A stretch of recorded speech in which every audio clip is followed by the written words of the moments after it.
Hello there and welcome to this Biology Mind A-Level tutorial on cell division, where we'll be talking about checkpoints and mutations. So just to recap, in our last lesson we learned about the phases of mitosis and we looked at what happens to the various structures in each stage of mitosis. You now understand that mitosis ends with two daughter cells that are identical to each other as well as their parent cell. And we also looked at how we might be able to see the process of mitosis happening in a root tip cell under a light microscope. So in today's tutorial, we're going to look at our final little bits of cell division, and those are the checkpoints in the cell cycle. And we're going to also explore what might happen when mutations occur. So let's start off by revisiting our cell cycle. So I'll just orientate you. So all of this section here, so G1, S, and G2 is interphase. So remember, what happens in interphase? Well, our cell grows, we get duplication of our DNA, of our genetic information in our cell, and we get duplication of organelles.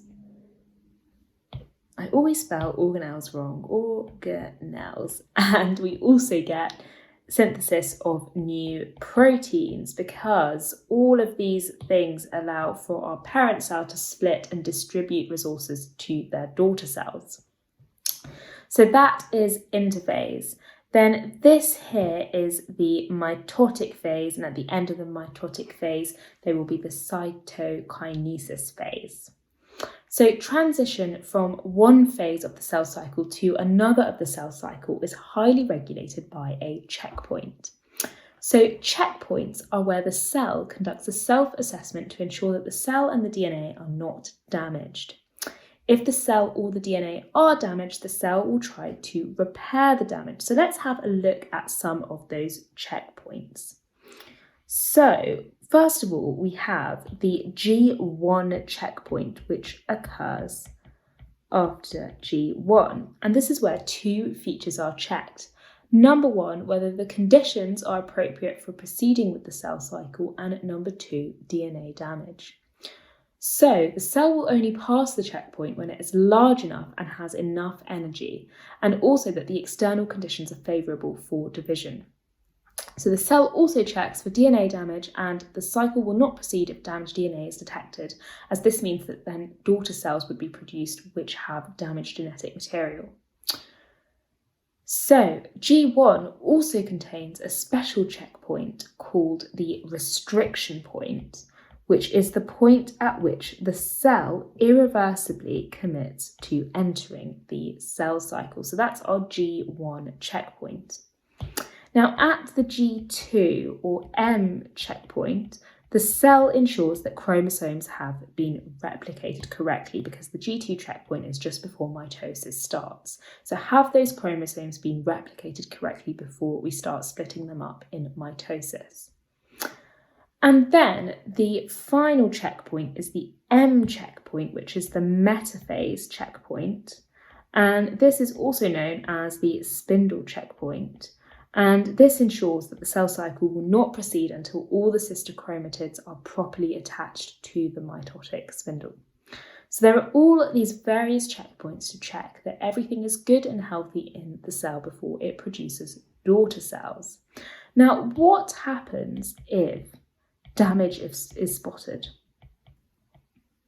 So if damage is spotted, or if mutations are spotted, then proteins called tumour suppressor proteins stop the cell cycle and attempt to repair the mutation or defect.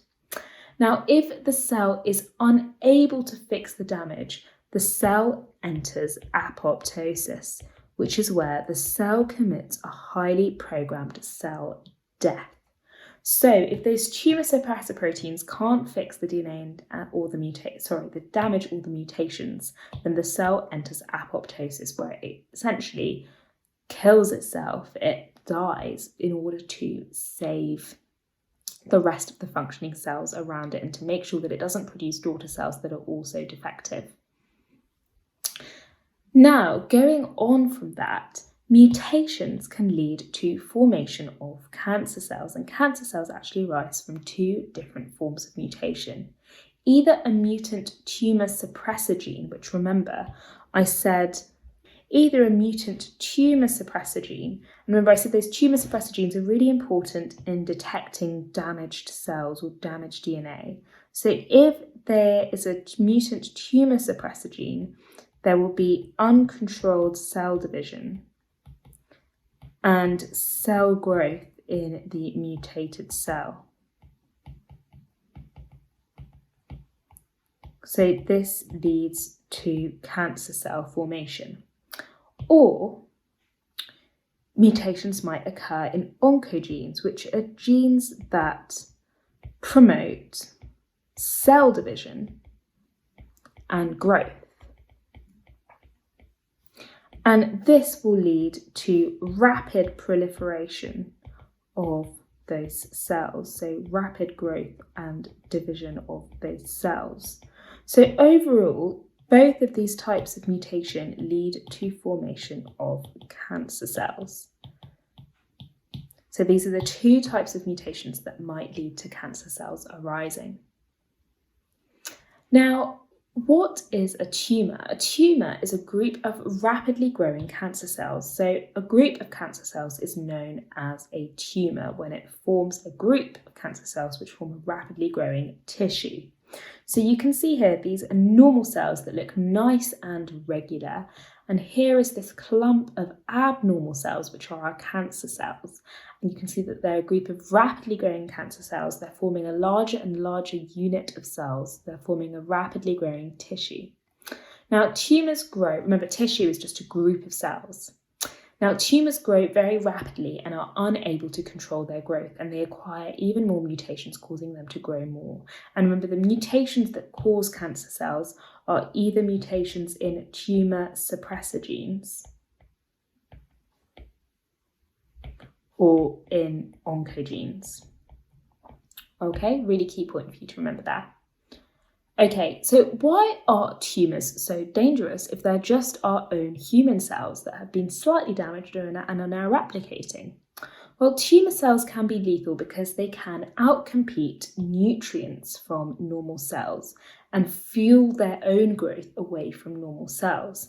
So this is because tumour cells do things like make new blood vessels, which then divert blood flow away from normal cells towards the tumour cells so that they grow faster.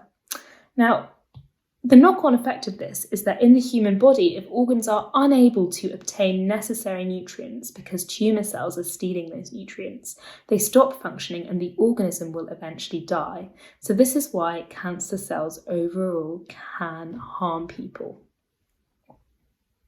Okay, so that is our tutorial covered for today. We looked at checkpoints and how they play a role in making sure that the cell is nice and healthy before it divides in mitosis.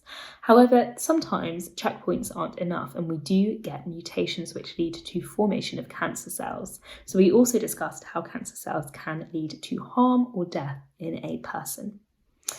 Okay, so well done for completing this tutorial, and I will see you for the next one. That's all of our stuff on cell division done now until we visit meiosis.